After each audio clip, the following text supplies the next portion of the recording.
Rumah tangga, rumah susun, tempat jalan kahirupan, ngabina hirup duaan, perlu modal pengorbanan, butuh kuat patekadan, didamping pengetahuan, boga cinta kekayaan, saling paham perbedaan.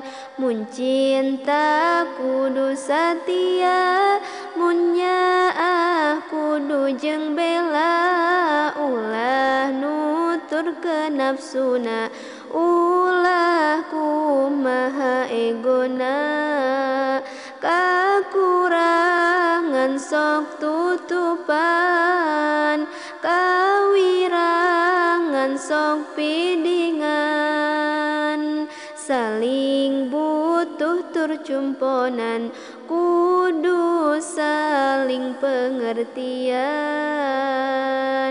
Salaki kudu lindungi, istri kudu ngajagi, salaki ngawurup ngaji, istri nu thalabul ilmi.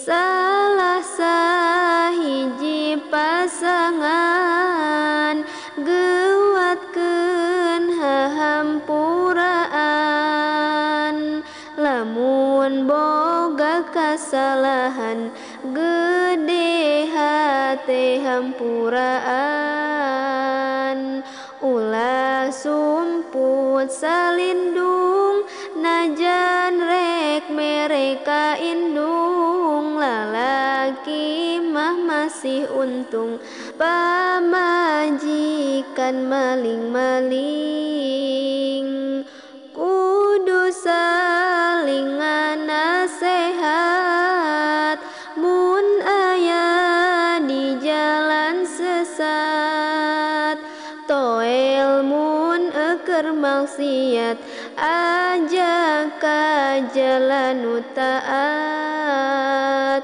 Pasangan saling doakeun, sangkana disalametkeun, keunging bimbingan pangeran, ku Allah ditulungan.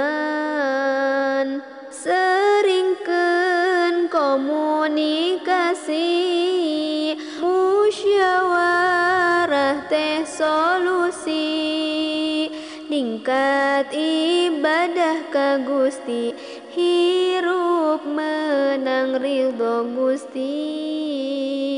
Turutkeun heng salaki, henteu maksiat ka Gusti, raja samuka bumi, keur ka satiap istri, sing alus ka pamajikan, ameh lancar pakasaban, tong aya perselingkuhan, beh timbul keberkahan.